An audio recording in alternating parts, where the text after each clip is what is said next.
Mesdames et messieurs, bonsoir. Le débat politique aujourd'hui porte sur une question, sur une préoccupation, voire même un sujet d'inquiétude et même d'angoisse. Comment éviter les violences autour des élections? Nous allons confronter les réponses que nos invités vont bien vouloir nous proposer. Nos invités qui sont pour le RHDP. Madame Raymonde Goudou Kofi, membre du conseil politique du RHDP et ministre de la modernisation de l'administration et de l'innovation du service public. Monsieur Epiphane Zorobi Balo, lui aussi est membre du conseil politique du RHDP. Il est secrétaire d'État au renforcement des capacités. Pour le FPI, Monsieur Kwaku Kra, vice-président du Front populaire ivoirien, chargé des élections, ancien député de Nassian. Et pour le PDCI, Monsieur Amédée Dibaï Dodo, membre du bureau politique du Parti démocratique de Côte d'Ivoire et député de Ibogué, de la circonscription de Ibogué-Namané, dans le département de Issia. Ça fait 2 représentants du parti au pouvoir, qui sont 2 membres du gouvernement. Face à eux, 2 représentants de l'opposition, des parlementaires, un ancien parlementaire et l'autre parlementaire député en exercice. Merci, merci d'être venu. Merci. Je voudrais tout de suite que nous examinions ensemble toutes ces questions qui portent à débat, à commencer par les modifications quasi systématiques qui interviennent dans la législation électorale, presque à chaque échéance. Ces modifications, sont-elles opportunes ou opportunistes? Ces modifications sont-elles nécessaires ou stratégiques? Madame le ministre. Merci. Avec des exemples peut-être à l'appui, pensez-vous que ce soit stratégique ou nécessaire? C'est nécessaire, ce n'est pas stratégique. Vous savez, le monde politique évolue. Les situations politiques que nous avions en 1990, en 1999, en 2010, hein, tout récemment, à peine 10 ans, et même en 2015, aux prochaines élections, les choses évoluent. Et donc, c'est important quand même que l'on puisse ensemble se retrouver et, autour d'une table et discuter ensemble et voir un peu ce qu'il faut apporter pour améliorer, même déjà améliorer l'environnement même politique déjà. Alors, pour répondre à votre question, franchement, je pense que ce n'est pas stratégique parce que cela ne répond pas à une idée de vouloir à tout prix faire des changements. Mais lorsque le besoin se présente, aussi bien du côté de l'opposition que du côté du parti au pouvoir, on décide de se retrouver et puis de voir ce qu'il faut faire. Je pense que c'est opportun. C'est opportun. Monsieur Zorobi, est-ce que c'est un peu partout comme ça? Ah, oui, absolument. Lorsque nous préparons des élections, lorsque un État prépare des élections, il y a ce qu'on appelle différentes phases du cycle électoral. Et l'examen ou la réexamen du dispositif législatif fait partie de la première phase du cycle électoral. Il est important que d'une élection à une autre, il y ait une évaluation de comment les différentes opérations électorales ont été conduites, de sorte qu'on tire les enseignements de l'élection précédente et qu'on adapte le dispositif législatif aux nouveaux enjeux, parce que les environnements ne sont pas les mêmes. Nous voyons que depuis les élections de 2015, l'environnement institutionnel a changé. Nous avons eu une nouvelle constitution en 2016. Nous avons également eu depuis 2019 une nouvelle commission électorale indépendante. Donc il était important et il est important d'examiner l'ensemble du dispositif législatif pour s'assurer que tout cela est conforme à la loi fondamentale et tout cela est conforme aux intérêts de la démocratie. Et cette modification se fait dans un environnement de concertation parce qu'il est important que les différents acteurs politiques aillent à ces élections avec un minimum d'entente sur le dispositif législatif, sur l'environnement institutionnel. Oui, dans les dispositions, nous allons revenir sur quelques points de détail, mais oui. Je voudrais que M. Kwaku-Kra nous dise que est-ce que c'est... J'ai envie de demander, est-ce que c'est normal que à chaque échéance, presque, on touche à des textes fondamentaux comme le code électoral, la Constitution même? Bien, merci de l'occasion de nous adresser à la nation ivoirienne, au monde entier. Nous sommes à l'entame de la nouvelle année. Nous profitons pour vous souhaiter les vœux les meilleurs. Merci. Et au nom du Front populaire ivoirien et au nom de son président Pascal Affi N'Guessan, vous dire que nous sommes des enfants des élections et nous savons ce que c'est que les élections. Et donc, votre question est fondamentale. Est-ce que les changements sont opportuns ou les changements sont opportunistes? Oui, les changements sont opportuns. Les changements sont nécessaires parce qu'il faut adapter les conditions électorales, le cadre légal des élections à l'environnement national et à l'environnement international. Mais c'est opportuniste par la manière dont les choses s'opèrent. Ah, c'est les deux à la fois. Oui, bien sûr, et c'est ce que nous déplorons en l'état actuel par nos amis du RADP qui apparemment veulent tailler des lois sur mesure. Voilà. Et ça, c'est vraiment stratégique et c'est opportuniste. Monsieur Dibaï Dodo, c'est pas comme ça qu'on commence à soupçonner le tripatouillage? Merci. Je voudrais remercier la direction de la RTI qui nous a invités à participer à ce débat qui a pour thème comment éviter les violences autour des élections. Évidemment, je voudrais aussi remercier mon parti, le président Henri Konan Bédié, le professeur Guy Kaoué, qui nous ont autorisés à participer à cette émission. Mais pour revenir à votre question, vous savez que les modifications ou les changements dont on parle peuvent se faire. Mais la période choisie pour le faire n'est pas opportune. Nous savons tous que, en ce qui concerne les élections de 2020, des candidats déclarés ou des candidats potentiels sont déjà sur le terrain. Et nous ne pouvons pas accepter que, pendant que tout le monde est lancé, qu'on vienne pour changer ou modifier la Constitution. Ce que nous demandons, c'est de mettre en harmonie simplement le code électoral qui est vétuste par rapport à la Constitution qui est toute récente, qui date que du 8 novembre 2016 et qui ne pose pas de difficultés. Il n'y a pas de crise institutionnelle pour qu'on puisse modifier la Constitution. Alors, nous constatons que le plus souvent en Afrique, comme en Côte d'Ivoire, par moment, les modifications sont opportunistes. Alors, nous ne sommes pas d'accord pour que, ma foi, les opérations de changement ou de modification se fassent à tout moment et à tout bout des champs. D'accord, je pense que nous allons aller avec des exemples. Les conditions d'éligibilité sont celles-là que qui ont beaucoup créé des débats en Côte d'Ivoire. On se rappelle le « et » et le « ou », toute la pérégrination que cela a dû provoquer. Aujourd'hui, dans les discours, on entend parler de limite d'âge. Est-ce opportun? Je ne sais pas si on parle de la même Côte d'Ivoire où nous vivons. Hein. Je ne sais pas si c'est d'un autre pays dont on parle.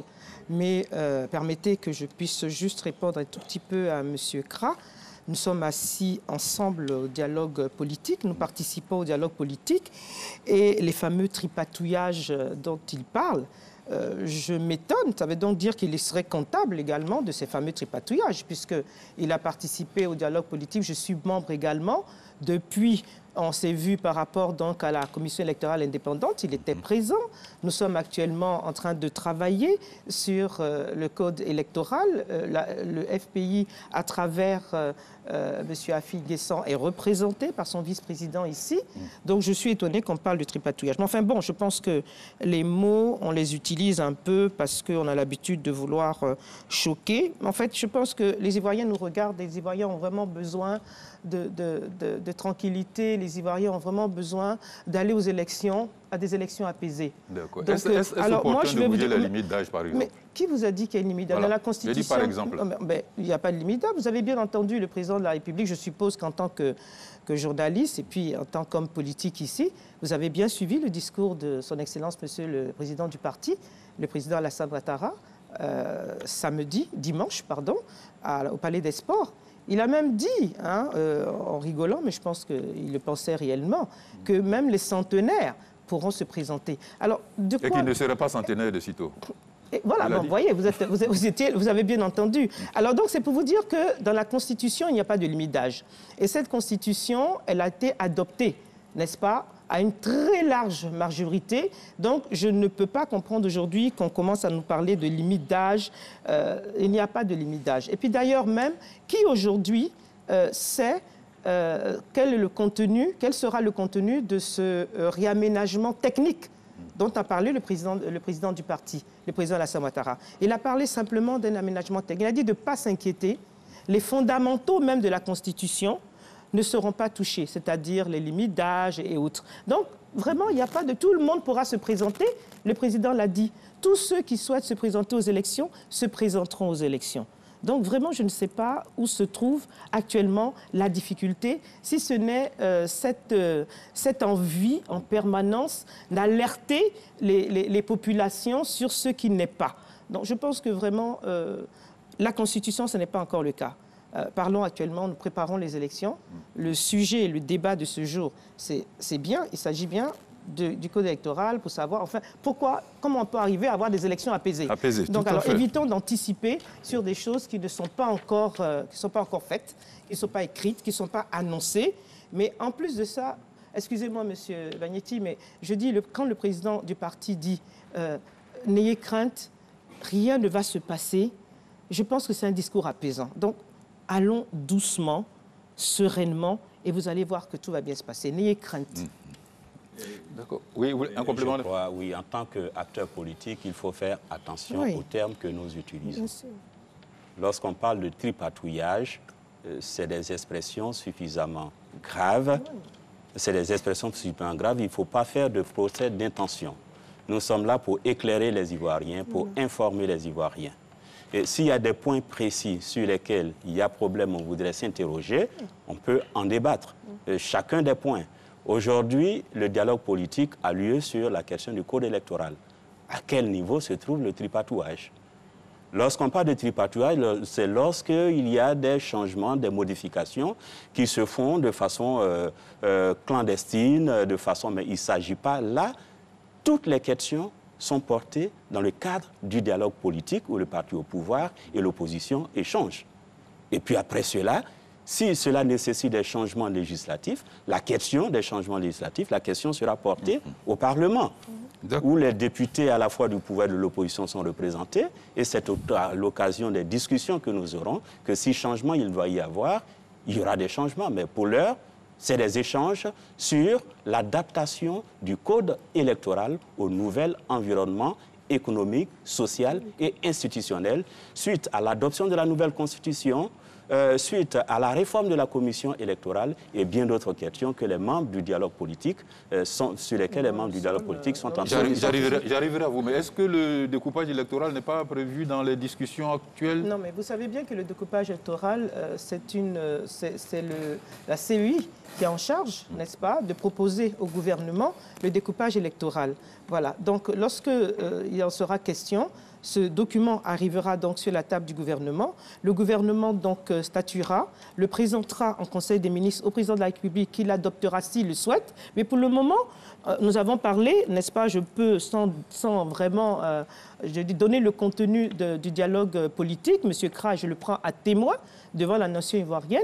Rien n'a été, n'est-ce pas, rejeté du revers de la main. On en conviendra. Mais on a dit que comme pour le moment, on parle essentiellement du code électoral, on a décidé que l'environnement, les autres thématiques qui concernent l'environnement national qui tourne autour des élections seront pris en compte dans un autre volet.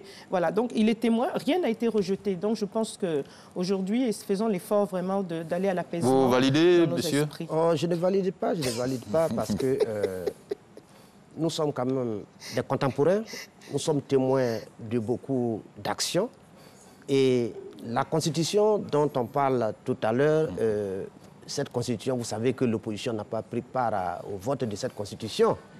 Et quand nous disons tripatouillage, nous le disons à dessein et en connaissance de cause.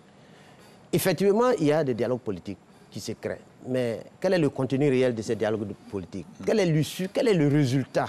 Lorsque, après des dialogues politiques, nous voyons que la majeure partie des acteurs politiques sont en déphasage avec le gouvernement, en déphasage avec le RADP. En témoignent tous les cris que nous entendons aujourd'hui par rapport à la commission électorale, parce que la commission électorale fait partie du jeu électoral, c'est l'administration électorale. Nous allons arriver dans le détail. Cette commission électorale déjà est sujet à caution. Et voilà que nous devons entreprendre effectivement la réforme du code électoral pour l'adapter à la nouvelle constitution. Pendant que nous faisons des efforts pour l'adapter à la nouvelle constitution, on nous évoque la modification de cette nouvelle constitution. Alors qu'on nous avait prédit que cette nouvelle constitution allait apporter la paix. D'où vient que pendant la compétition, nous sommes en préélectoral. En préélectoral, il y a des choses qu'on ne fait pas. Il y a des choses qu'on ne fait pas. Il faut garantir la sérénité des populations. Et il appartient donc au chef de l'État de le faire. Il appartient au RADP qui est parti au pouvoir de le faire. Si je vous comprends bien, vous êtes d'accord pour qu'on touche au code électoral pour l'adapter, mais pas à la Constitution, c'est ça? La Constitution, pour le moment, ce n'est pas opportun. La modification de la Constitution, ce n'est pas opportun. Par contre, si ça vous arrange, la réforme du code électoral est nécessaire. Parce que nous avons une nouvelle commission électorale et nous avons une nouvelle constitution. Il faut adapter le code électoral qui prend ses fondements depuis 2001. Il faut l'adapter à la nouvelle constitution de 2016 et il faut faire en sorte que la nouvelle commission électorale également puisse s'adapter au nouveau code électoral que nous faisons. Monsieur Dibaï Dodo. Oui, le PDCI qui est constant dans la recherche de la paix, heureux d'être ici pour pouvoir participer à la réduction, je dirais, des violences autour des élections. Mais en ce qui concerne précisément la question que vous avez posée concernant la limitation d'âge et le découpage, je pense que c'est ce que, par exemple, ces deux exemples. Voilà, si d'aventure, parce que nous sommes à l'Assemblée, nous n'avons pas encore reçu ces projets, les projets de loi dont le gouvernement parle, mais si d'aventure c'était dit dans ce projet, si on proposait la limitation d'âge, ça voudrait dire que nous visons des adversaires qu'on veut éliminer parce que les adversaires qui ont déjà déclaré leur candidature, peut-être que seront visés dans les conclusions de ce projet et le vote. Et je pense qu'à ce niveau, il faut éviter de créer maintenant de nouvelles tensions. Le pays en a connu suffisamment. Nous avons l'expérience de toutes ces crises. Il y a eu bien des crises profondes par rapport à ces modifications. Et maintenant que le pays va vers la paix, il faut qu'on évite. Et on nous parle de dialogue. Bon, le dialogue, il faut aller au dialogue. Mais quand on est au dialogue, tout ce qui se dit aussi, il faudra que le pouvoir écoute l'opposition. Nous allons au dialogue et ce que nous proposons au cours de ce dialogue n'est pas accepté. Dans ce cas, est-ce que vous notez quand même qu'il y a un courant de pensée qui voudrait bien que l'on passe le témoin à une génération plus jeune, les autres générations ayant fait leur preuve et tout. Est-ce qu'il faut laisser la population choisir son candidat ou bien est-ce qu'on peut boucler ça dans la Constitution? Oui. Vous savez que ou dans le code électoral. C'est chaque parti qui choisit son candidat et en fonction de ce que représente comme valeur ce candidat. Nous ne pouvons pas accepter que bien d'autres personnes décident de désigner les candidats de ces partis. La loi est déjà déterminée et l'âge est connu et nous allons dans ce sens. Et le passage des témoins c'est au sein des partis, ça peut se faire. Mais avec l'onction, je veux dire, des électeurs qui choisissent et qui élisent le candidat que les partis présentent. D'accord. Je voudrais que l'on puisse apprécier un peu l'enjeu du scrutin présidentiel qui arrive de 2020. Nous avons rencontré un politologue qui nous situe sur cet enjeu. Ces élections représentent un risque au regard de toute la menace terroriste dans la sous-région. Les terroristes sont des personnes qui cherchent toujours à profiter du chaos. Ce sont des stratèges. Ils regardent, ils observent et ils exploitent les failles. Donc c'est le fait d'exploiter des failles qui leur permet de s'épanouir et de prospérer. Donc les hommes politiques, les acteurs politiques, institutionnels devraient prendre en compte cette dimension, le fait que le terrorisme transnational est la première menace à la sécurité des États aujourd'hui, faire en sorte que la stabilité soit de mise, de sorte à servir déjà des remparts à toute velléité des terroristes ou des groupes djihadistes contre la Côte d'Ivoire. Quand nous regardons le chemin que nous avons parcouru, notamment tout ce que nous avons pu avoir à la suite de l'élection présidentielle de 2010, on devrait faire en sorte que l'élection de 2020 soit une élection apaisée.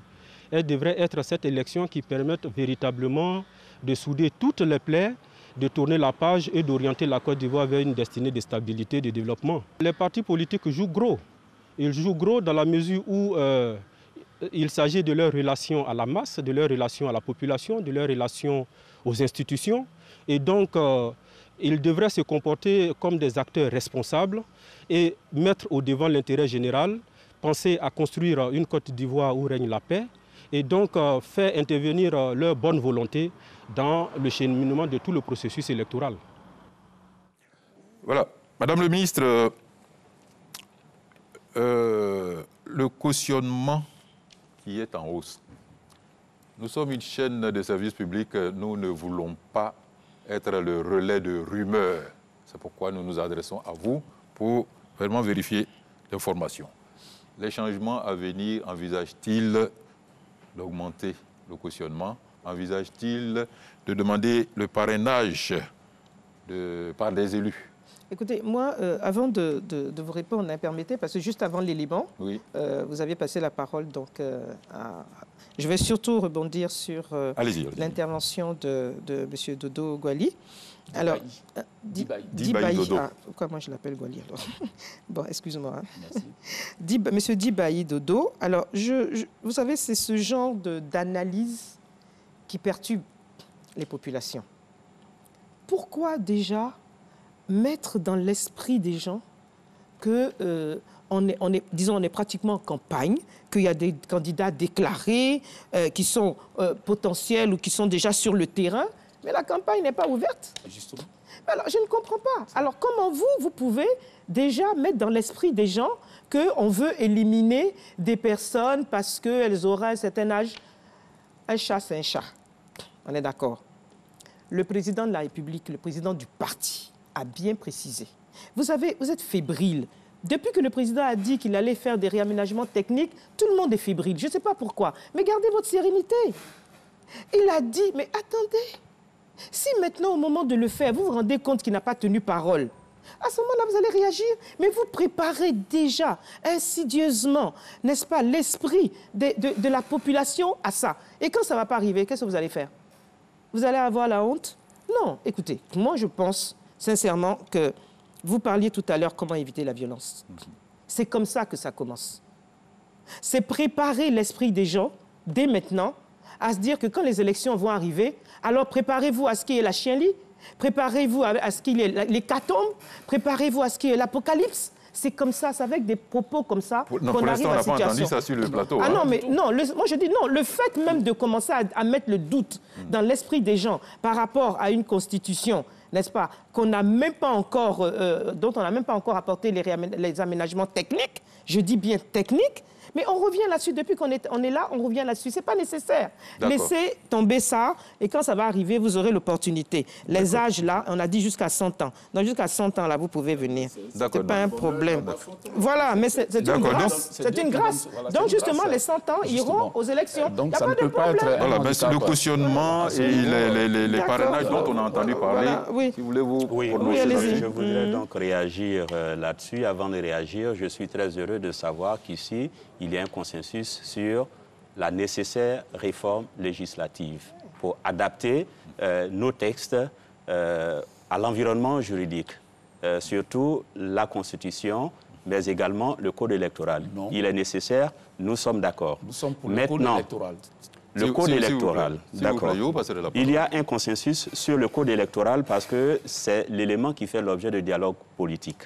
Pour l'heure, évitons les supputations et évitons les procès d'intention parce que nous n'avons aucune information quant au contenu de ce que pourrait être la réforme de la Constitution. Mais le président du RHDP l'a dit. Il s'agira de faire des réaménagements, une espèce de toilettage, parce que les experts même qui ont rédigé la Constitution ont compris qu'il était important d'en faire une relecture. Mais encore une fois, le président est revenu là-dessus. Il ne s'agira pas d'écarter qui que ce soit. Alors, parlons de l'existant, évitons de faire les procès d'intention. Maintenant, sur la question du cautionnement. Sur la question du cautionnement, peut-être encore là, comme nous n'avons pas d'éléments précis sur les nouvelles dispositions à prendre, mais sur le principe du cautionnement, nous sommes d'accord. Sur le principe du parrainage, nous sommes d'accord. Le cautionnement a pour effet d'éviter les candidatures fantaisistes. Une élection, ça a un coût. Un candidat aux élections présidentielles, ça a un coût. Un coût pour le budget de l'État. Mais également, lorsqu'on parle de budget de l'État, un coût pour le contribuable. Donc l'élection a un coût. Ne serait-ce que par rapport à la confection des bulletins de vote, ne serait-ce que par rapport à toutes les dispositions que l'État doit prendre pour chacun des candidats déclarés. Mais la démocratie a un coût. Ah oui, mais absolument. Le cautionnement fait partie du jeu démocratique. Quelquefois, lorsqu'on parle du cautionnement, on se dit, mais est-ce qu'un candidat peut fournir 100 millions, mais une élection présidentielle, une campagne présidentielle, c'est pas à 100 millions près. Parcourir toute l'étendue du territoire, faire un programme de société, partager le programme de société à l'ensemble de nos concitoyens, cela a un coût. Alors le cautionnement, ça vise à s'assurer du sérieux de la candidature, du sérieux de l'offre politique. Et le principe du cautionnement, ça ne repose pas sur l'individu. Il appartient à une équipe, que ce soit une famille politique ou si c'est une candidature indépendante, et il a des partisans, il a du soutien, il doit être capable de pouvoir mobiliser un certain nombre d'argent. Oui. C'est une somme d'argent, c'est un montant. Oui, une somme d'argent pour pouvoir...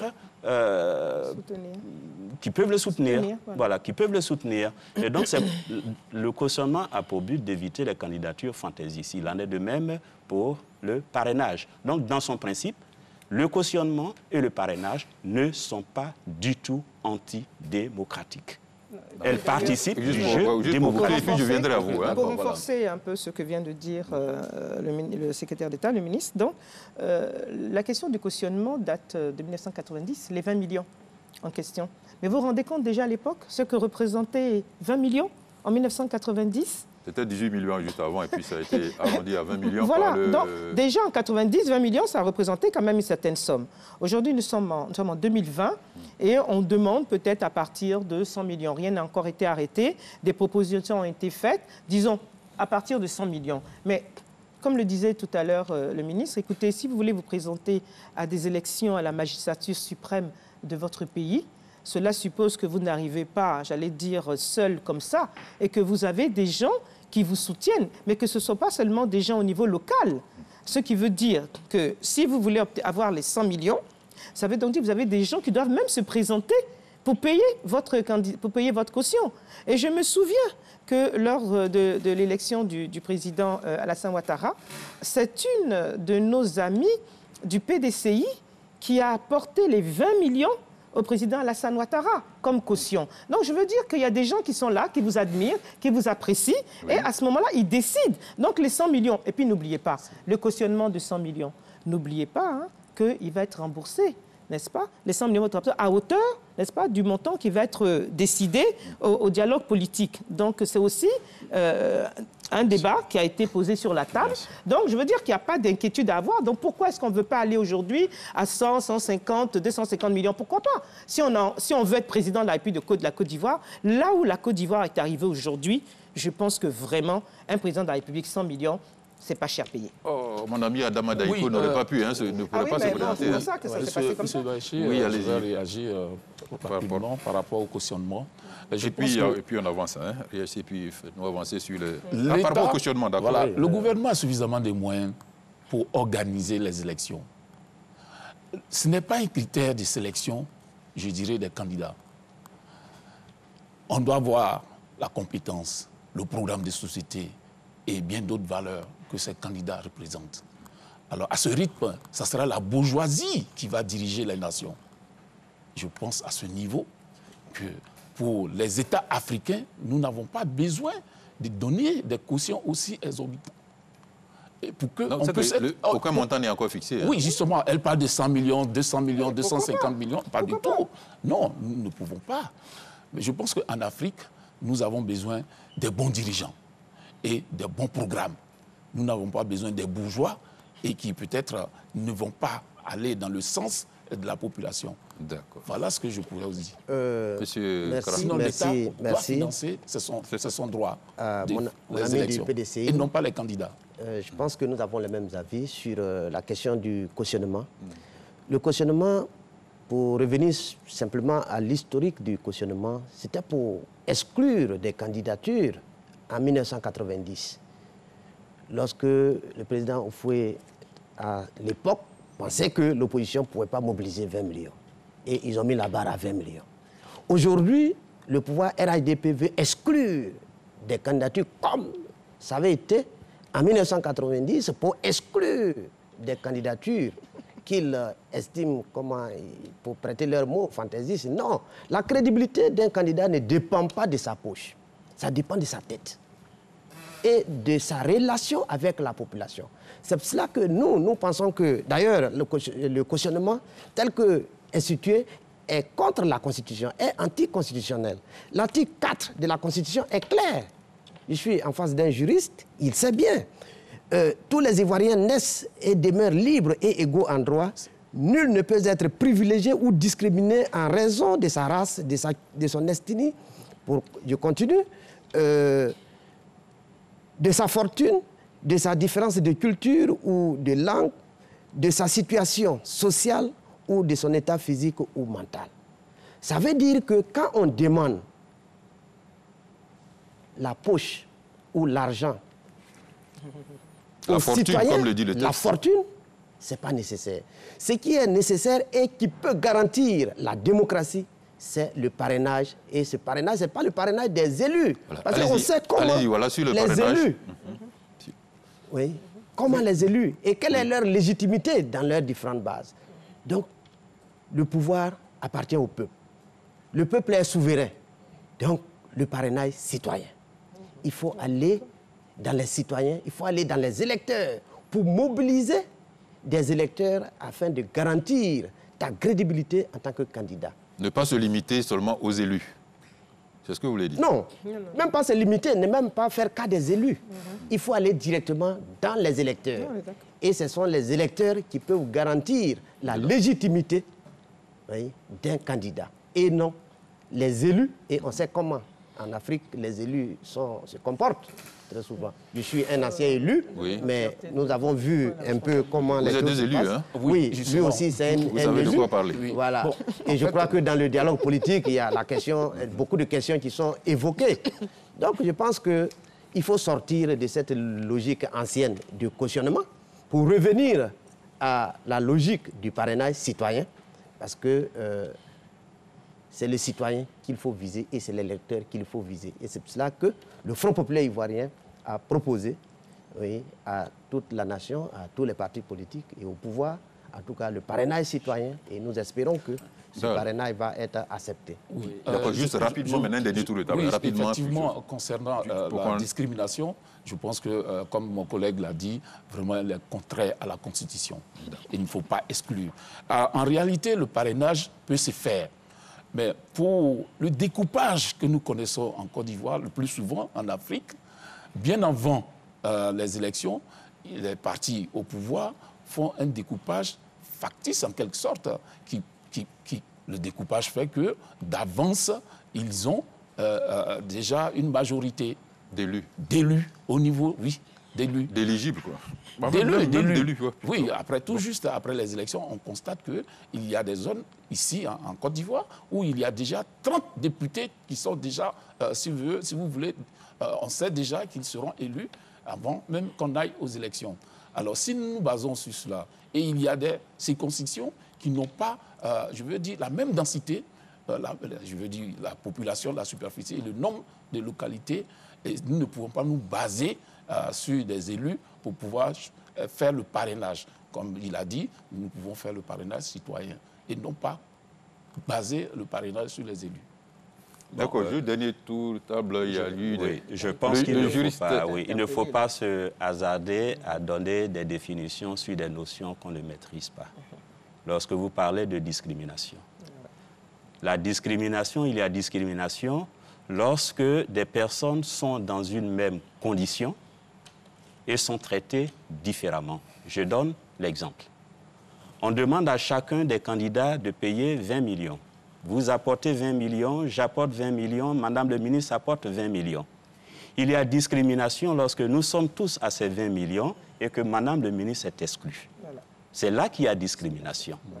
Sinon, la Constitution aménage l'exercice des libertés publiques et la Constitution autorise la loi à aménager l'exercice des libertés publiques. L'exercice des libertés politiques, la Constitution prévoit des aménagements. L'exercice de l'accès aux fonctions publiques, qu'elles soient électorales ou administratives, il y a des conditions qui ne sont pas discriminatoires. Lorsqu'on demande à un candidat au concours d'entrée à l'ENA de payer des frais d'inscription de 10 000 francs, 20 000 francs, 30 000 francs, on ne parle pas là de discrimination. Parce que tous ceux qui payent les 10 000 francs CFA sont autorisés à compétir. Il y a discrimination lorsqu'on est tous dans les mêmes conditions, soumis aux mêmes conditions et qu'on a un traitement différencié. C'est là qu'il y a discrimination. Oui, la discrimination, pourquoi parle-t-on de discrimination? Comme il le dit, quand on est dans la même situation et qu'il y a un déséquilibre. Mais c'est ce que nous vivons aujourd'hui.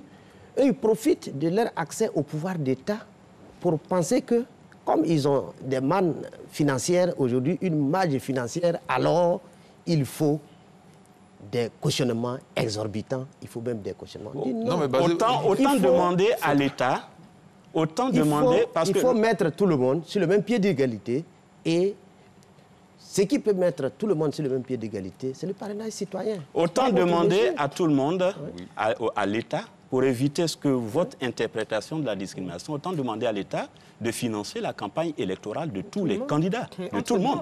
Entre-temps, il y a un appui, il y a un accompagnement. Non, le débat que nous avons en ce moment, c'est le même débat que nous avons eu, qu'il y a eu en 1990, lorsqu'on a pensé qu'il était important pour s'assurer du sérieux de la candidature, pour s'assurer de la capacité de celui qui dit « je veux briguer la magistrature suprême », de sa capacité à sillonner l'ensemble du territoire, pour s'assurer de sa capacité à mobiliser les ressources. Lorsqu'il y a des élections dans les démocraties les plus avancées, aux États-Unis et autres, ce n'est pas un individu qui finance sa campagne. Ce n'est pas un individu qui est appelé à financer un cautionnement. Autrement, tu ne représentes que toi et que toi seul. Une candidature est portée par une population, une candidature est portée par des partisans. Et c'est l'ensemble des efforts de ces partisans qui garantit le sérieux de la candidature. Mais n'allez pas me dire, c'est pour ça qu'il faut faire le parrainage citoyen. N'allez pas me dire ici. Est-ce que nous sommes d'accord pour le parrainage discriminatoire? Nous sommes entièrement d'accord pour le parrainage. Le parrainage. Nous sommes d'accord pour le parrainage. Le parrainage a plusieurs facettes. Qu'il s'agisse parce qu'il y a plusieurs écoles également dans divers démocraties. Bien sûr. Vous verrez dans certaines démocraties où c'est l'ensemble de la population tout azimut qui parraine les candidats, suivant certains seuils de signatures enregistrées en termes de parrainage. Mais dans d'autres démocraties, il s'agit de solliciter le parrainage de grands électeurs. Voilà. Et les grands électeurs, il y a les élus, les députés, les conseillers régionaux, les conseillers municipaux, qui sont des électeurs qui peuvent parfaitement, en accord avec les principes démocratiques, assurer les parrainages des candidatures. Rien n'est encore arrêté. Rien n'est arrêté. C'est pour cela aussi il faudra que le peut-être qu'ils donnent leurs avis soit fait sur, je veux dire, des bases réalistes. Le découpage électoral. Le découpage, justement. Oui, justement, on en a parlé tout à l'heure. Qui fait ce découpage Nous, la CEI n'est pas autonome. Lorsque la CEI fait des propositions, c'est le pouvoir qui peut-être attendez la proposition d'abord de la CEI avant de commencer à vous aider. Nous en revenons tout à l'heure, mais je note une chose, qu'il y a une entente sur la question du parrainage. Oui, là. Sur la question du parrainage, ça c'est une chose. On n'a pas de problème. L'autre élément, quel type de parrainage? Parrainage citoyen ou parrainage des grands électeurs? Le parrainage des grands électeurs, déjà, le terme grand électeur, là, c'est la discrimination. Il faut sortir de la logique de la discrimination. C'est quelque chose sur lequel on n'a pas dit qu'on avait arrêté quelque chose. On est ensemble, monsieur privilégié. Monsieur Kra, au lieu de grand électeur ou petit électeur. Mais vous savez très bien que ce point n'a pas été encore décidé. Pour les élections de 2020, le parrainage n'est pas opportun. Je suis revenu, monsieur Kra. Si vous êtes d'accord que le parrainage citoyen est le meilleur... Le parrainage n'est pas opportun pour les élections de 2020. Ça peut être prévu. Et pour les élections à venir, mais pas maintenant. Parce que nous sommes juste dans la phase... Monsieur Bagnetti, moi j'ai un problème avec monsieur Dodo. Parce que la façon dont il s'exprime, c'est comme s'il n'avait jamais été au cœur de l'appareil, n'est-ce pas, qui a fonctionné avant les élections qui vont se faire en 2020. On se comprend. Mais vous êtes comptable, monsieur Dodo, en tant que PDCI, de la gestion... Laquelle gestion? Ah, parce que vous ne savez pas. De 2005 jusqu'à 2018, vous n'êtes pas comptable. Non. Ah ben moi j'y étais. Je suis comptable également. Alors, non, c'est pas un autre débat, ça va ensemble. Vous remettez en cause ce qu'en tant que parti politique, vous l'avez endossé. Voilà. La gestion... Alors, on parle de cautionnement. Vous savez très bien qu'au moment des 20 millions de cautionnement qui date de 1990, tout le monde était d'accord. Personne n'a rechigné. Oui, nous sommes d'accord. Mais voilà. Maintenant, on vous dit... On a commencé par le cautionnement. Maintenant, le parrainage. Nous sommes en dialogue politique, n'est-ce pas? Les décisions n'ont pas encore été prises en plénière. Monsieur Kra est témoin. Donc, nous débattons de choses intéressantes. Mais on ne peut pas dire aujourd'hui, ou bien accuser le RHDP d'avoir fait un choix qui n'est pas celui du PDCI. C'est ce que je veux dire. Là, on ne peut pas dire... On dit qu'il y a plusieurs écoles. Il y a le parrainage citoyen, le parrainage des grands électeurs, le parrainage des élus. Bref, toujours est-il que nous débattons pour voir un peu ce qui pourrait convenir à tel ou tel parti. Voilà, on convient ici. C'est l'objet de nos échanges. Exactement. C'est l'objet de nos échanges. Alors, il ne faut pas accuser pour dire que bon... Non, on convient ici que, en tout cas, le FPI de M. Afin Guessant est partant pour le parrainage citoyen. Voilà. Bien sûr. Maintenant, M. Dodo, on vous demande qu'est-ce que vous voulez. Oui, mais si notre parti, d'autant plus qu'il participe, je ne sais pas si le PDCI a participé à ce dialogue. Et comment que vous avez même demandé, au PDCI, vous avez même demandé qu'on accorde une autre session complémentaire et le Premier ministre a donné son accord. Donc vous êtes assis, vous participez. Avant de venir, vous aurez dû demander à ceux qui sont assis là-bas, qui participent, quelle est leur position. Mais le PDCI n'est pas pour que ça soit appliqué maintenant. C'est-à-dire pour les élections de 2020. Le PDCI n'est pas contre le parrainage. C'est pour ça que j'en parle, parce que je sais qu'ils ne sont pas contre le parrainage. C'est pour le principe du parrainage. Maintenant, est-ce que c'est opportun de le faire maintenant ou après? Si nous sommes d'accord pour le principe du parrainage, ça veut dire que le parrainage est un outil démocratique. Et l'autre chose, lorsqu'on parle du parrainage des grands électeurs que sont les élus, les députés, les conseillers régionaux et les maires, tous les partis politiques en Côte d'Ivoire, les élections locales, c'était des élections ouvertes. C'était complètement des élections ouvertes. Vous ne pouvez pas dire ça. Depuis 2010 ou 2011. C'était des élections ouvertes. Les élections n'ont pas été suffisamment ouvertes pour que toutes les composantes de la population puissent participer aux élections. Intervenir, aux élections. Vous me laissez intervenir. Vous participer régulièrement aux élections. Vous me laissez intervenir. Et pratiquement, c'est le RADP qui a conquis le terrain. C'est le RADP qui a fait son découpage. Parce que vous savez, Monsieur Kra, laissez-le terminer. Lorsque l'opposition est dans une situation de déni à voir un peu ce que contient la systématique, moi je suis heureux des propos que j'ai pu entendre du secrétaire exécutif du PDCI qui dit on a compris les conséquences de la politique de la chaise vide, on ne le fera plus. On ne le fera plus. Nul ne peut se prévaloir de sa propre turpitude. Voilà, c'est ce qu'il faut noter. En ce qui concerne, pour renforcer ce que vient de dire mon ami, je voulais dire que, donner un exemple, c'est juste pour vous donner un exemple. Vous savez que le RDR d'alors, à un moment donné, pendant une dizaine d'années, puisqu'ils avaient appliqué la politique de la chaise vide, malheureusement, ils n'étaient pas représentés à l'Assemblée nationale. Donc c'est pour vous dire, vous comprenez, que chaque chose qui arrive doit servir de leçon. Et si le PDCI n'est pas présent à la CEI locale, c'est bien parce que le PDCI a décidé, a fait la politique de la chaise vide. Voilà. C'est la vérité. On va à la CEI, Permettez qu'on aille à la CEI. Oui. S'il vous plaît, permettez qu'on y aille et puis vous allez donner vos points de vue. Parce que, bon, bien que la gestion des élections soit passée du ministère de l'Intérieur à la CNE dans le temps, et puis maintenant à la CEI, alors, à chaque élection, on se pose des questions sur l'indépendance, l'autonomie de cette structure. Qu'est-ce que vous entendez par une commission électorale dite indépendante? Qu'est-ce que vous en attendez aussi? Bien, je crois que la commission électorale indépendante, c'est l'organe à charge de la gestion des processus électoraux dans notre pays. Et il y a plusieurs parties prenantes au processus. Et cette institution à charge de ces questions électorales, qui joue à l'arbitre, doit être à équidistance de tous les acteurs. Ne doit pas être influencée outre mesure par un acteur. Or, ce que nous constatons aujourd'hui, c'est que nous avons une commission électorale qui est aux ordres du pouvoir et surtout du gouvernement. La commission électorale, il est dit qu'il propose, mais quand il propose et que ça arrive au gouvernement, le gouvernement n'entérine pas ce que la commission électorale décide à proposer. C'est pour ça que nous disons qu'il faut une commission électorale indépendante. Du point de vue de sa structure... Un exemple de décision de la commission qui n'a pas été entérinée. Par exemple, le découpage électoral actuel,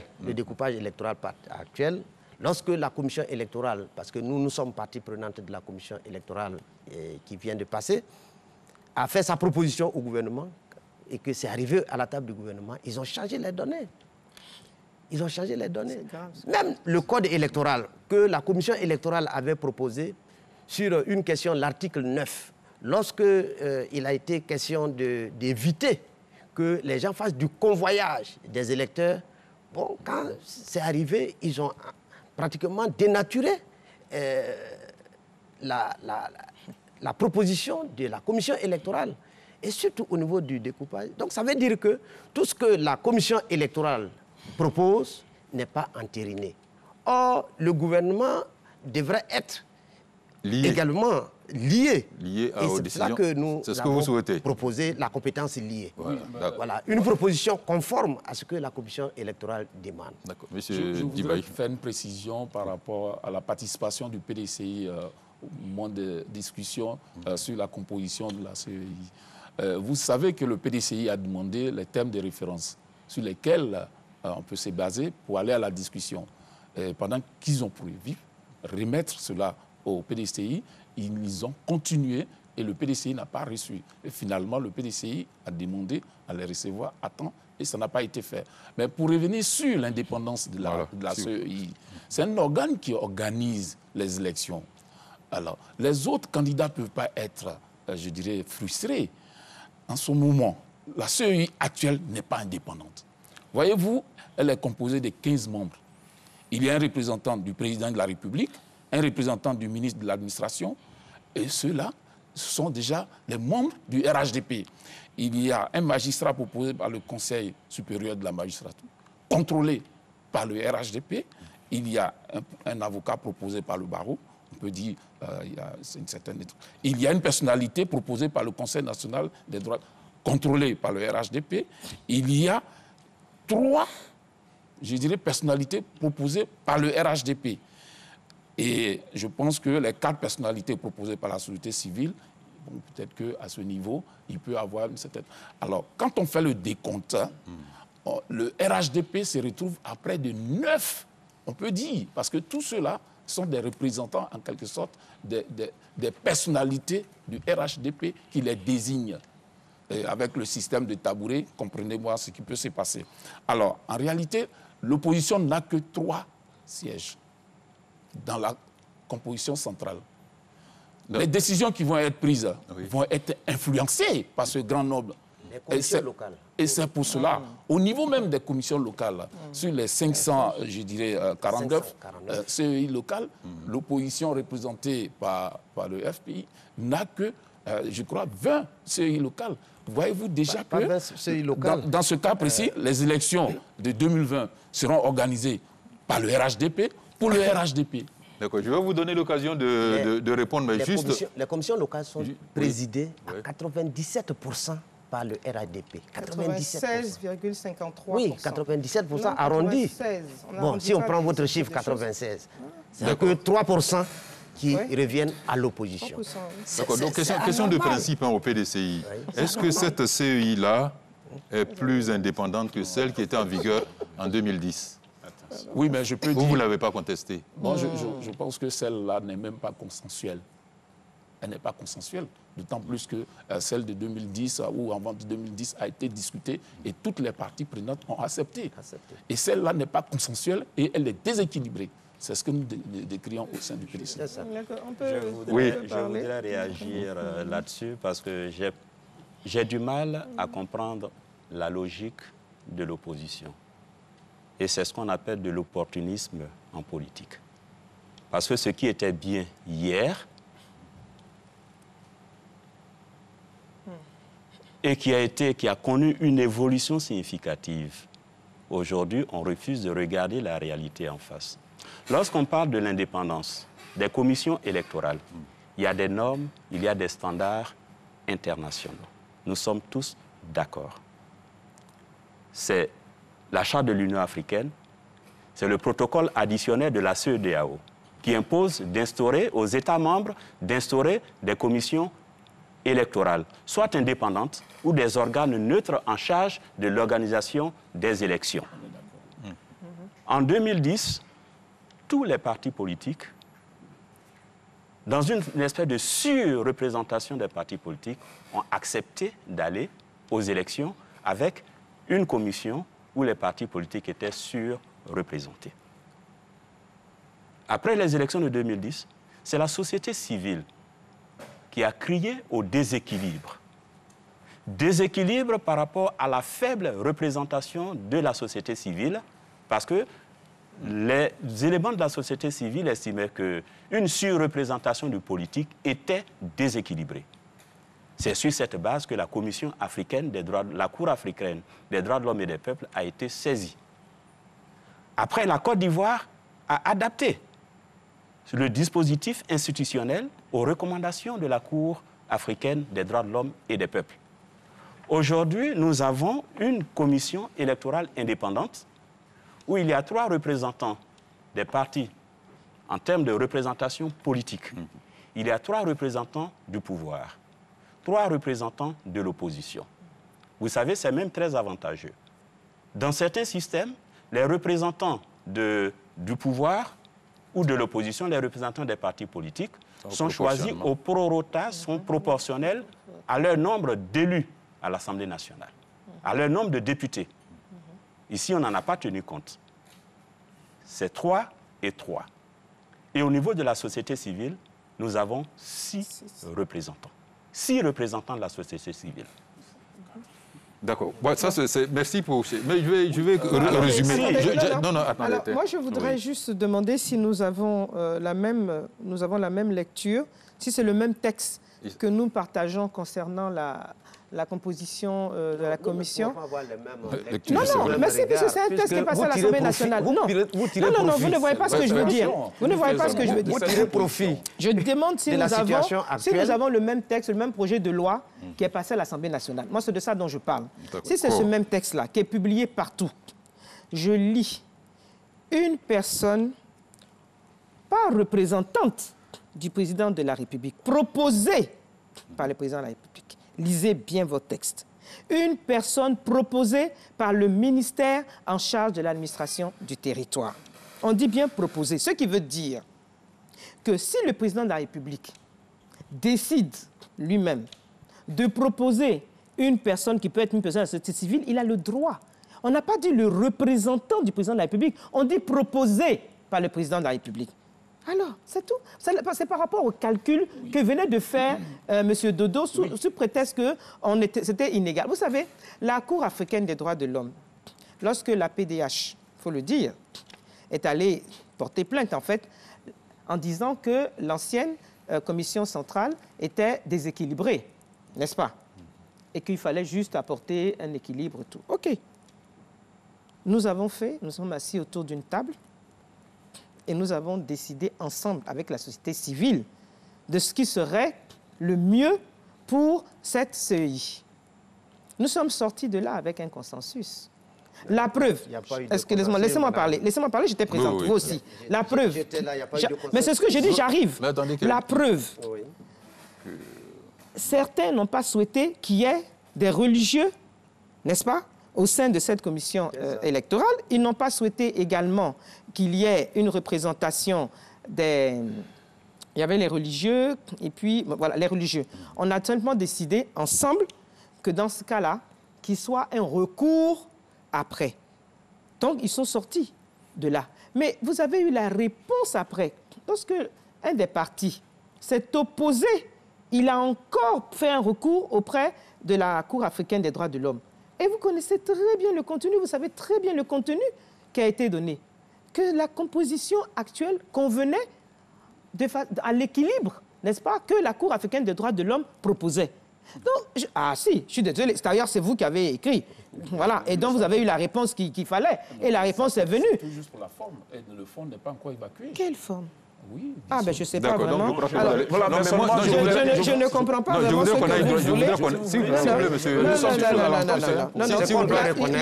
Ce qu'on doit reconnaître, monsieur. S'il vous plaît, monsieur. Ce qu'on doit reconnaître. Et que tous les 15 membres. C'est vrai, il y a eu un dialogue. Il y a eu un dialogue. Il y a une discussion. Mais l'issue du dialogue n'a pas été un consensus. Mais à partir du moment où le gouvernement gouvernement et le RADP sont allés s'asseoir pour tailler une commission électorale sur mesure. On est allé s'asseoir où? Mais dans le pays. Dans le pays. Monsieur, on ne s'assoit pas dans le pays. On s'était assis ensemble et on a tiré ça et c'est passé à l'air. C'est celui qui a la parole. Je voudrais rapidement... Voilà. Vous n'allez pas discuter la parole tous les deux. Alors, pas du tout. Non, je voudrais rapidement dire. Nous sommes dans une situation, aujourd'hui en 2014, où on va dire sur 15 membres au niveau de la commission électorale, le parti au pouvoir en a 3, une proposée par le président de la République, une autre personne proposée par le ministre de l'Intérieur. Vous n'allez pas faire l'injure à la magistrature, s'il vous plaît. Vous n'avez pas... qui ont demandé le terme de proposer. Mais vous n'allez pas faire l'injure. Le projet de loi qui est arrivé à l'Assemblée, c'était un représentant du président de la République. C'est moi qui ai la parole, monsieur. C'était pour faire la précision. Voilà. C'est moi qui ai la parole. Vous n'allez pas faire l'injure à notre justice de dire là sur le plateau que le représentant du Conseil supérieur de la magistrature est RHDP. Non, non, s'il vous plaît. S'il vous plaît, nous sommes en démocratie. Nous sommes dans un régime de séparation de pouvoir. Renseignez-vous. C'est le président de la République qui nomme aux emplois publics. Le président de la République est président du RADP. S'il vous plaît, madame. Vous permettez... Non, je n'ai pas fini, c'est moi qui avais la parole. Permettez que je finisse. Après, l'indépendance d'une institution... Monsieur Kra, s'il vous plaît. S'il vous plaît. Vous me laissez intervenir et chuter. L'indépendance d'une institution, il y a à la fois l'organe, la composition. La composition, elle est équilibrée. Et deuxièmement, le mode de fonctionnement et les attributions de la commission électorale indépendante. C'est pour ça qu'on dit souvent, les élections, ce n'est pas au siège central, à la commission électorale centrale que ça se gagne. Il faut voir dans quelles conditions et quels sont les différents niveaux d'arbitrage. Voilà, donc Premièrement, nous avons des acquis démocratiques aujourd'hui qui accompagnent le travail de la commission électorale indépendante. La question des urnes transparentes, la question du bulletin unique de vote, la question de la présence des candidats de tous les partis politiques qui compétissent dans les bureaux de vote, le partage des procès-verbaux, le contrôle, le rôle de la commission électorale en ce qui concerne les élections présidentielles qui nous regardent ici. La commission électorale, après avoir fait tout ce travail de dépouillement, la commission électorale ne prononce que des résultats provisoires. Après, il y a un contrôle juridictionnel assuré par le Conseil constitutionnel.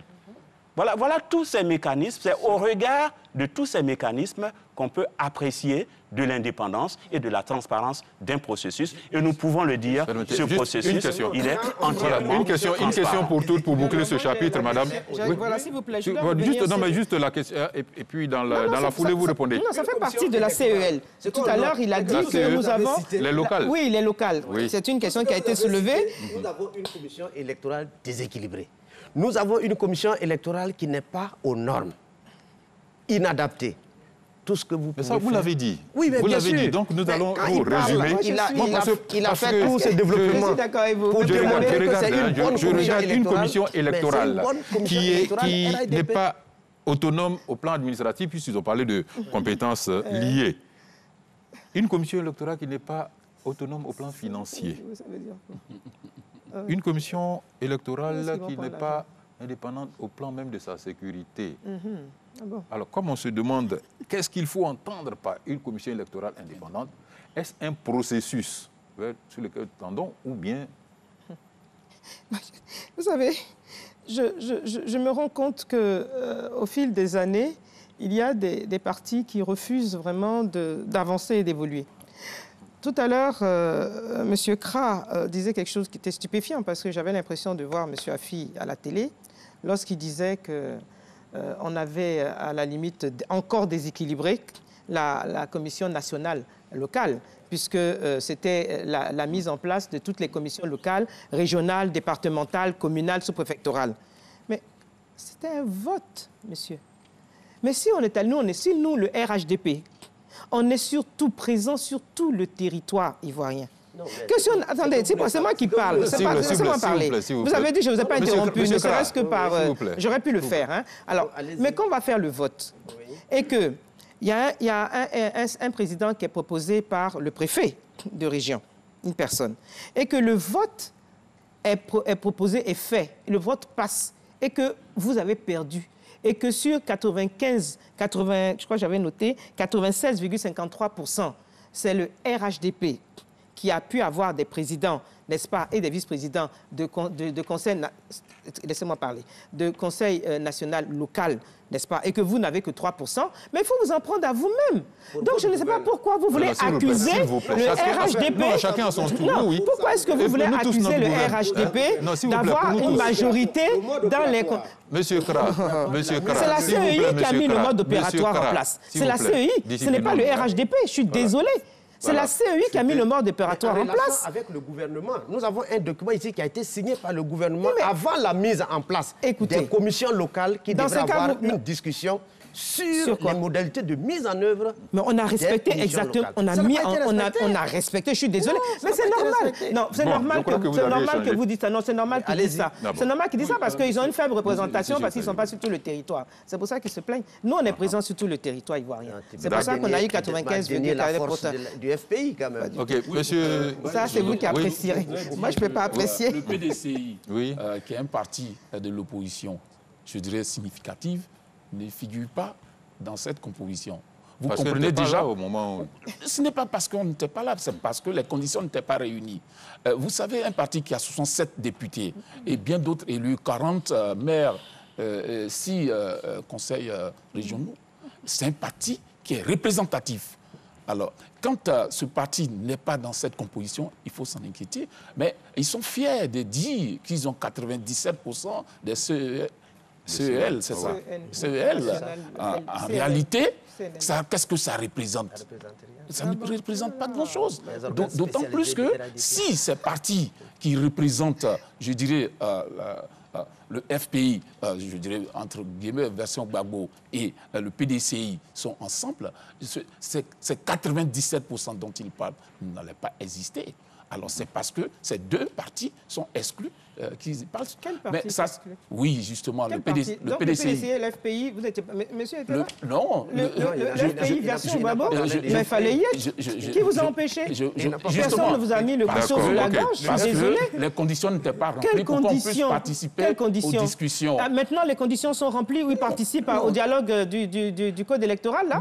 Actuellement, c'est rempli, mais c'est les mêmes conditions. Le code électoral, ça sera l'application de la Constitution. Je vous dis, si la politique de la chaise vide ne paye à personne. La preuve, M. Guikawe a reconnu après que plus jamais il ne se comporterait comme ça et que désormais il participera à tout. Ça veut donc dire qu'il n'a jamais été absent aux élections. On ne parle pas d'élections. On parle d'abord de participer à ce qui va nous permettre de mettre les instruments en place pour pouvoir aller aux élections. Et facilite les discussions. C'est ce que nous voulons dire. Vous avez essayé avec la politique de la chaise vide, ça n'a pas marché. Vous n'êtes pas dedans, ça fait rien, on avance. D'accord, ok. On avance, on ne va pas perdre du temps parce que vous n'êtes pas là. Permettez qu'on avance. Vous voyez que... Vous n'êtes pas là, tant pis. On avance, l'alternance dans... à tous les autres. Oui, justement, voilà. Les partis significatifs sont exclus. Alors, nous allons encore écouter le politologue, le docteur Moké, nous situer un peu sur la recherche passionnée de l'alternance face à la crainte de l'alternance. Écoutons-le. Le système politique, c'est-à-dire le paysage politique en Côte d'Ivoire, s'est recomposé. On assiste de plus en plus à la formation des blocs, le RHDP d'un côté, et au niveau de l'opposition, on s'active à mettre en place des alliances pour consolider ses positions en vue de conquérir le pouvoir d'État. Donc il y a cet état de fait. Le deuxième élément, c'est qu'après 2010, l'élection présidentielle de 2020 constitue le véritable test. Et c'est cette élection qui devrait permettre à la Côte d'Ivoire de tourner véritablement la page de ces années sombres que nous avons vécues ici. Donc c'est un tournant politique. On peut donc comprendre l'intérêt et toute cette passion qui se déchaîne à l'approche de l'échéance. Pour faire primer l'intérêt collectif sur les intérêts individualistes, il faut activer des leviers. 3 leviers à mon sens, qui constituent des paramètres essentiels. Le premier levier, ça concerne la question de l'équilibre des forces. Équilibre des forces sous l'angle de la séparation des pouvoirs. Donc faire en sorte que les différents organes constitutionnels, gouvernement, parlement et les grandes juridictions se positionnent à la fois comme poids et contrepoids. Deuxième élément, c'est de faire en sorte qu'il y ait la promotion de l'état de droit,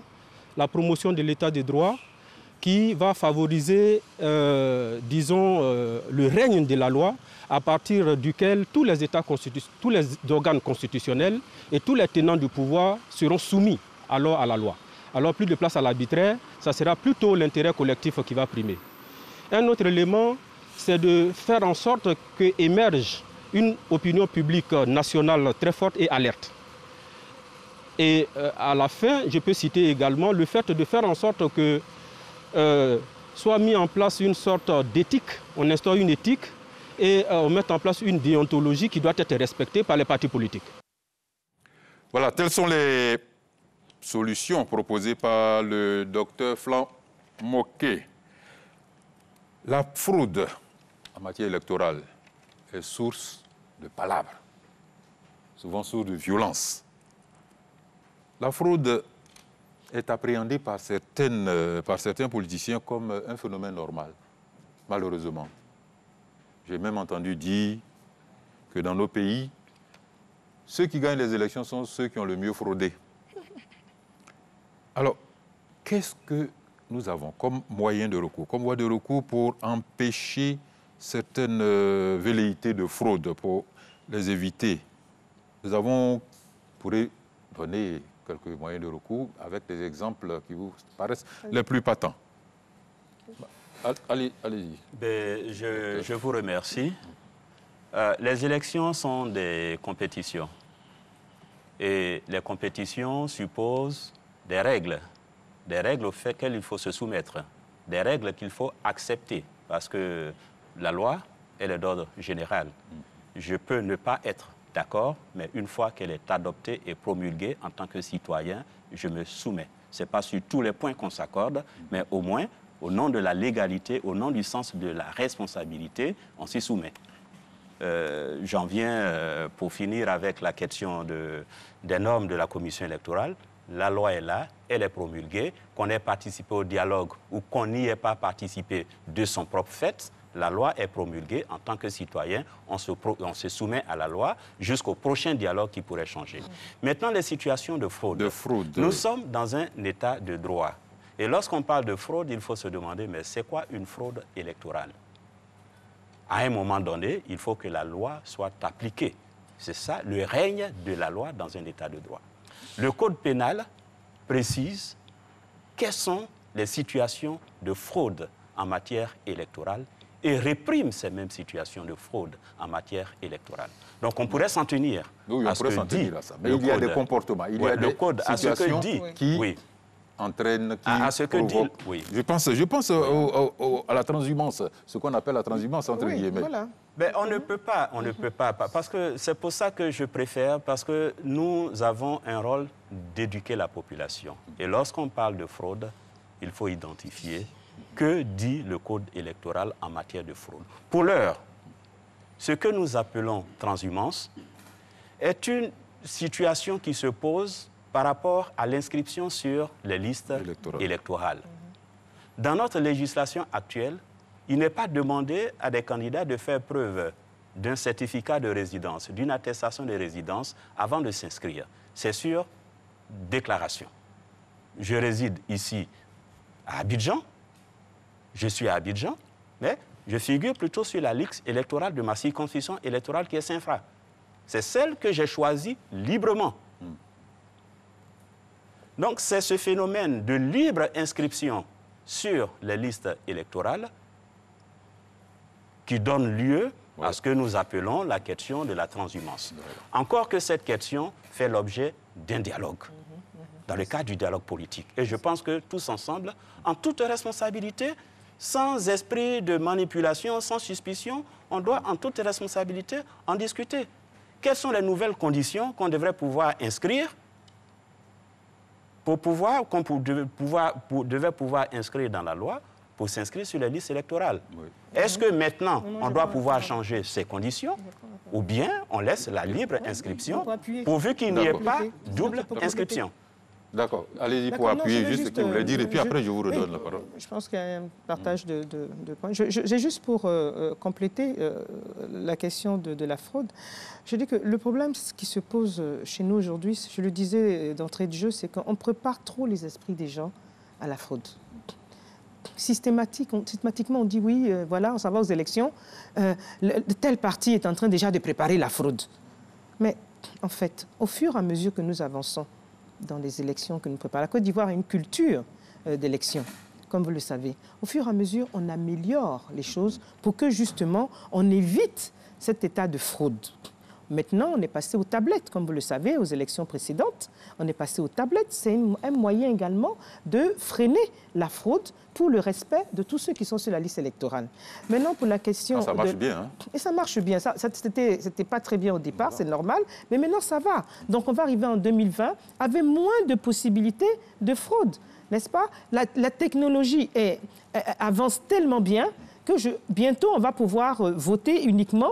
J'espère, en tout cas en tant que ministre de la Modernisation, je fais ce plaidoyer, voter simplement par mail et tout. Et puis pour les populations qui ne peuvent pas, eh bien, on utilisera les méthodes anciennes. Mais ce que je voulais dire... en faisant les dispositions pour que la technologie électorale ne rentre pas dans la technologie électorale, bien sûr, bien entendu. Mais je n'ai pas fini. Concernant la question de la transhumance, nous avons eu un exemple ici. Voilà, je voulais compléter ce qu'a dit le ministre. Nous avons eu... ici un exemple que tout le monde connaît, je ne citerai pas bien entendu la commune, où il y a eu plus d'inscrits que d'électeurs même de la commune. Bon, alors... Pourquoi vous ne citez pas la commune? Non, on ne peut pas créer de... C'est inutile, c'est pas ça l'objectif en fait. L'objectif c'est de donner l'exemple et de dire que sur ce point de la transhumance, c'est au moins un des éléments, M. Kram le reconnaîtra, c'est au moins des éléments où tous ceux qui participent au dialogue politique, n'est-ce pas, c'est un point sur lequel tout le monde est d'accord.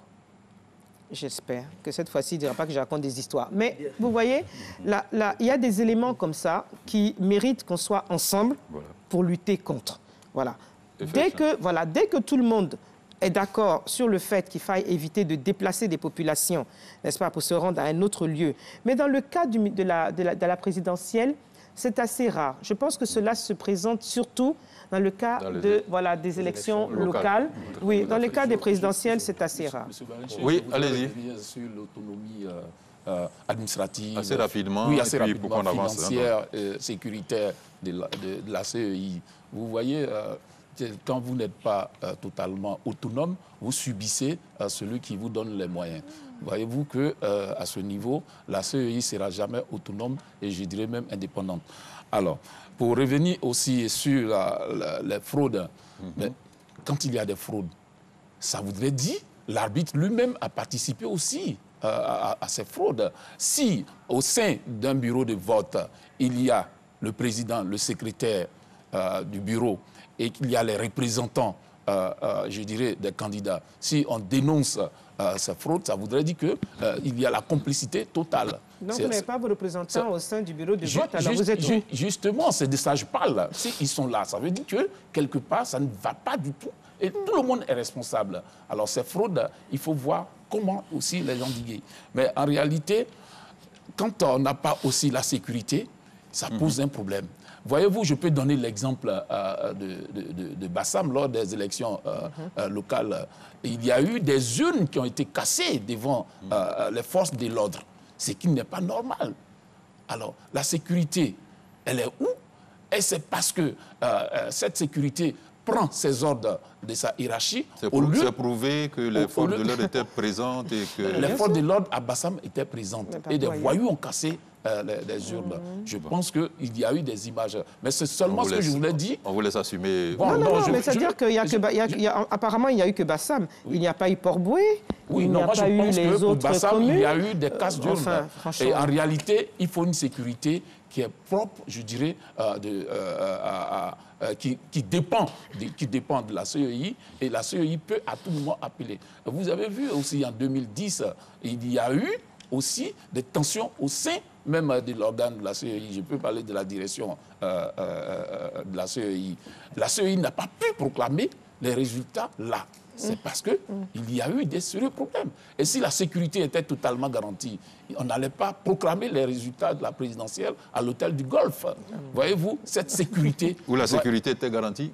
Oui, bon, en réalité, parce que en réalité, si ça a été fait là-bas, sûrement, ils ont trouvé que c'est là-bas, celui qui doit prononcer les résultats était en sécurité. Mais non seulement on était ensemble, mais c'est vos alliés d'aujourd'hui qui sont allés bombarder. Alors, sinon, si vous voulez qu'on rentre sur ce débat-là, si vous voulez qu'on rentre sur ce débat, on va y aller. Moi, je n'ai pas de problème là-dessus, je l'ai vécu en direct. Voilà, non, pour le petit temps qui nous reste, n'entrons pas dans ce débat. D'accord, donc vous me dites de ne pas rentrer dedans.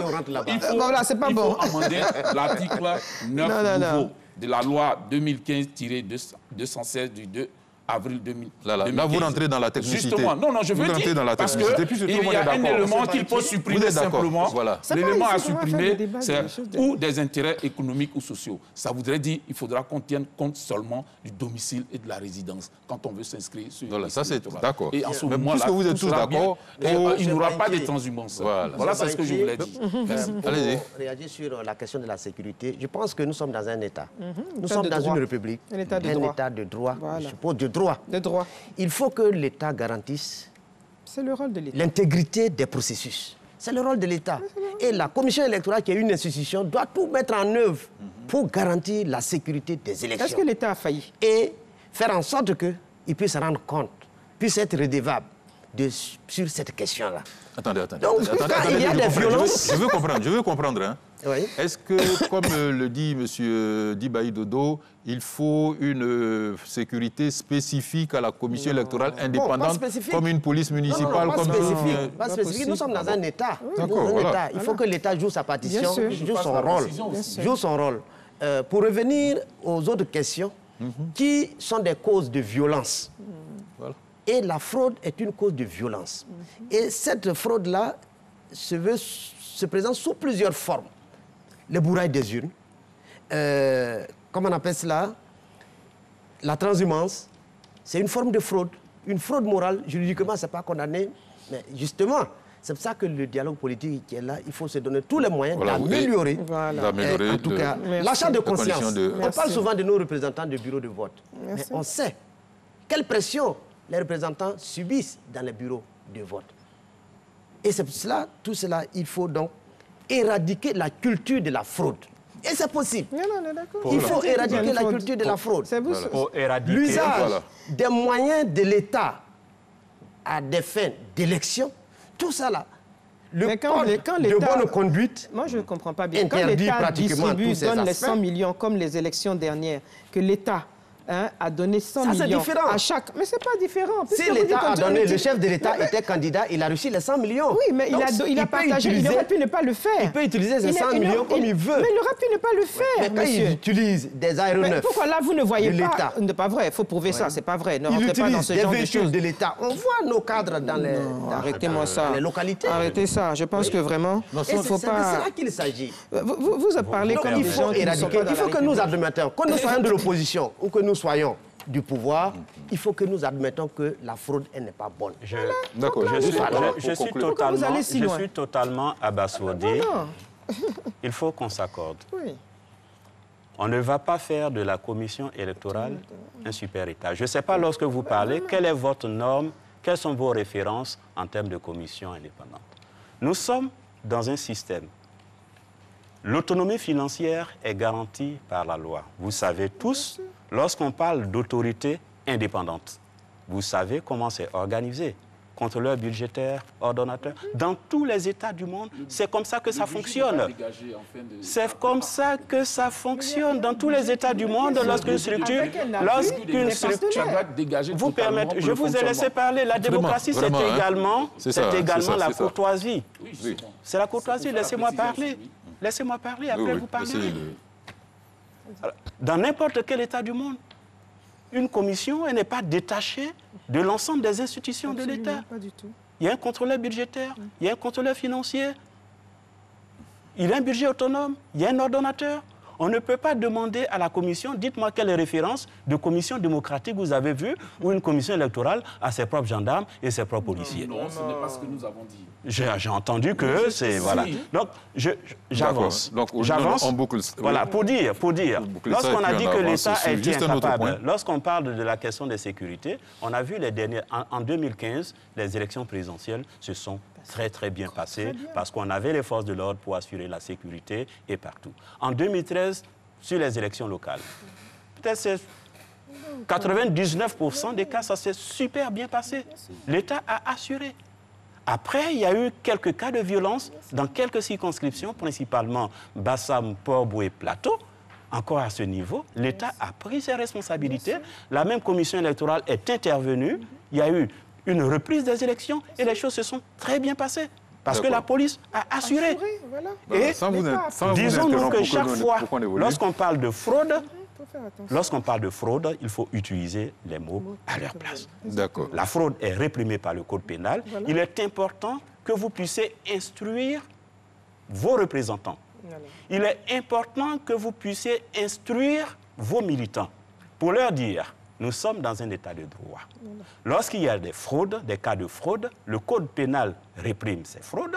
Exercez les voies de recours, exerçons les voies de recours parce que nous sommes tous concernés. Il est important qu'on sache quelles sont les règles qui réglementent le déroulement du processus. D'accord, nous allons évoluer. Oui, il y a... quand on parle de fraude, il faut bien savoir ce que c'est. C'est plutôt de suspicion de fraude, de fraude qui puisse entraîner la méfiance et la violence. C'est cette violence morale qu'on impose aux populations et que déjà on les prépare à leur dire, voilà, les élections qui arrivent, il y aura de la fraude. C'est ça qu'il ne faut pas faire.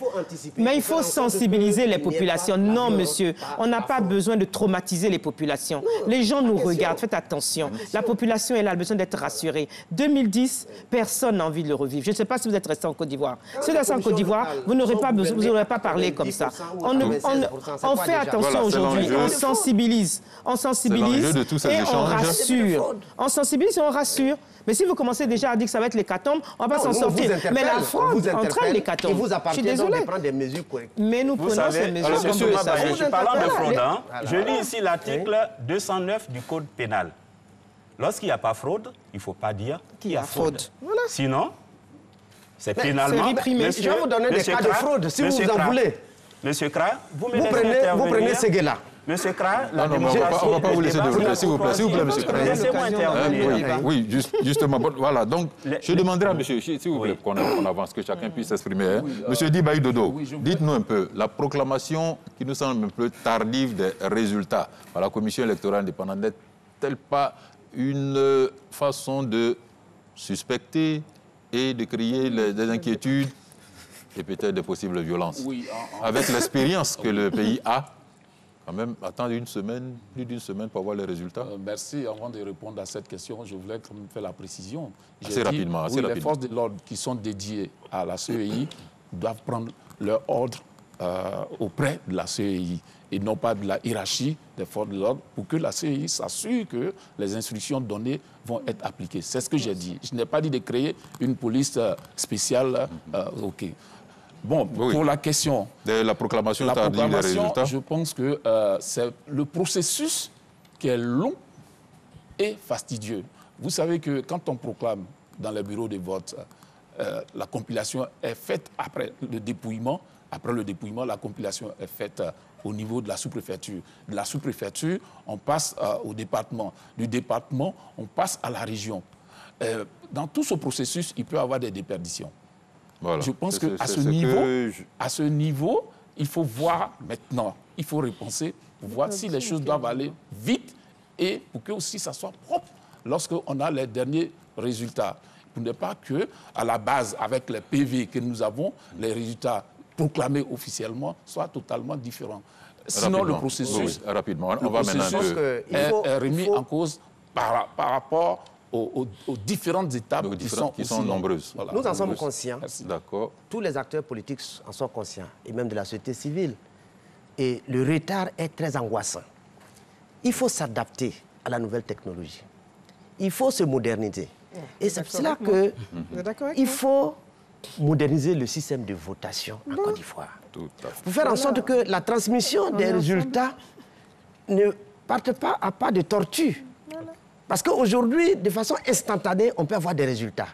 Et nous avons fait des propositions dans ce sens, de sorte que le résultat qui est proclamé dans le bureau de vote soit affiché sur le site de la CEI automatiquement. De sorte que tout le monde puisse vérifier. Et cela va enlever toute suspicion de fraude. Parce que quand les résultats sont transférés par voie manuelle, ça entraîne des suspicions. Et il y a eu beaucoup de cas comme ça où les procès-verbaux même ont été repris. Et nous avons des exemples. On ne va pas les citer ici. On ne va pas citer tous ces exemples. Et je pense qu'il faut moderniser notre système de votation. Il n'y a pas de débat. Et c'est pour cela que nous avons proposé la transmission de façon électronique. Monsieur Kra dit exactement ce que je venais de dire. Ça veut dire qu'au moins, on a des points de convergence. Merci, merci madame. Merci madame. Alors, je voudrais que l'on regarde un peu au niveau des personnalités politiques que vous représentez, des partis politiques que vous représentez ici. On a eu vos avis. Mais qu'est-ce que vous pensez des discours que devraient tenir, des attitudes aussi que devrait avoir la société civile et puis certaines communautés? Je pense par exemple aux communautés religieuses. Elles ont un rôle. Elles ont un rôle, bien sûr. C'est un rôle de sensibilisation, un rôle d'apaisement, n'est-ce pas, parce que là, le religieux travaille d'abord sur la conscience de la personne. Donc, c'est des appels à la conscience, des appels à l'apaisement. Et puis, surtout, quand même, vous savez, il faut qu'on apprenne aussi aux gens à respecter l'autorité. Hein, ça, c'est un problème qu'on a souvent dans nos pays, hein, pas spécifiquement en Côte d'Ivoire. Il y a le manque de respect de l'autorité qui entraîne souvent des déviances et qui nous amène à ces difficultés. Okay, donc, nous sommes en train de conclure comme ça avec les religieux. Vous êtes presque en prière. Alors, par rapport à la chefferie traditionnelle, quand même la chefferie traditionnelle aussi. Merci. Nous voulons la paix, nous voulons des élections apaisées. Et ces élections seront apaisées parce que nous avons des institutions qu'il faut, des organes qu'il faut pour qu'il y ait des élections apaisées. C'est de la responsabilité de tout le monde. La paix, la protection de la paix est de la responsabilité de tout le monde. Les partis politiques, tous les acteurs politiques, y compris les chefs traditionnels, qui sont de façon plus large les éléments de la société civile. Aujourd'hui, le langage que nous devons tenir, c'est un langage responsable. C'est un langage d'apaisement. C'est un langage qui doit amener chacun de nos concitoyens à considérer l'intérêt de la nation, l'intérêt de l'État de Côte d'Voire au-delà de nos intérêts partisans. C'est le langage que nous devons tenir. Je voulais simplement dire une chose, très rapidement. Juste pour conclure. Pour conclure, hein. Oui. Voilà, je voulais dire que je voulais vraiment rassurer la population ivoirienne au nom donc, de son Excellence, Monsieur le Président de la République, président du parti du RHDP, et dire que les élections vont bien se passer, qu'il n'y aura rien, tout sera sécurisé et les Ivoiriens pourront voter dans d'excellentes conditions. Je voulais vraiment rassurer la population ivoirienne. Vous n'allez sur la question des religieux et de la société civile, il faut dire que la Constitution de 2016 donne un rôle accru à la société civile. Et désormais, ils doivent participer à la promotion de la démocratie. Et la démocratie, c'est les élections.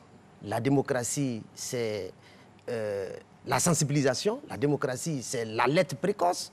Et c'est tout à fait normal que des acteurs de la société civile se préoccupent de la situation de leur pays. Alors, pour conclure, comment avez-vous observé le rejet, les réactions qui ont suivi la proposition de marche de prière des catholiques? Non, pas le débat, juste je crois que juste une réaction. Pour nous, c'est une question de fébrilité. Chacun est dans son rôle. Et l'État a un rôle régalien de garantir la sécurité de tous les citoyens et ne pas empêcher les mouvements de se faire. Mais qui a dit que l'État si les religieux veulent faire une marche, c'est leur droit de faire une marche. Mais l'État n'a pas du tout empêché les religieux. Les chefs traditionnels, par contre, aujourd'hui, les chefs traditionnels sont une institution qui se trouve là. Ils sont une institution. Ils sont institutionnalisés. Donc, ils ne jouent plus le même rôle qui est... Ils ne sont plus un démembrement de la société civile. Ils sont maintenant des institutions étatiques et ils doivent jouer leur rôle de représentants de l'État dans leurs différentes institutions.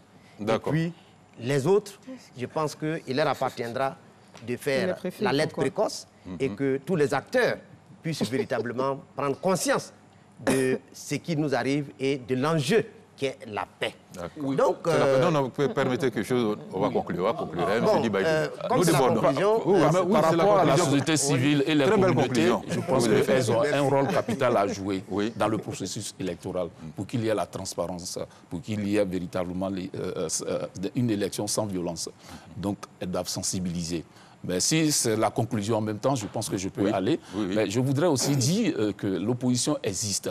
Il faudra que cette opposition soit écoutée lorsqu'elle pose des problèmes réels de la nation et même pour l'organisation, je dirais, de ces élections. Il ne faudra pas qu'on dise que l'opposition bavarde ou fait des faux débats. D'accord, on vous a écouté, on vous a entendu. Cela n'est pas normal quand nous sommes dans une nation bien organisée où il y a, je dirais, des démarches... Je vous remercie, monsieur. Je vous remercie, monsieur. Je vous remercie tous. Juste préciser. Je voulais juste vous remercier et vous dire que l'État de Côte d'Ivoire, n'est-ce pas, n'a pas du tout mis la pression sur les religieux, mais je dois simplement dire que ça a été de la récupération politique. Et c'est pour ça que les religieux eux-mêmes ont décidé de ne plus faire la marche priante, mais de la faire à l'intérieur de l'enceinte de la cathédrale Saint-Paul du Plateau. Je n'ai pas entendu monsieur parler de l'État. Je n'ai pas entendu dire que c'est l'État, c'est une autorité. Non, il a dit que ça a été, il ne faut pas empêcher. Non, s'il vous plaît, nous sommes en train de conclure. Je voudrais vous remercier. Je voudrais vous remercier pour vos échanges. Le ton est resté bon tout en étant élevé, par moment, c'est une question de tempérament. C'est la preuve qu'on peut être opposé, on peut être en compétition, et puis échanger dans la paix, échanger calmement, dans la courtoisie.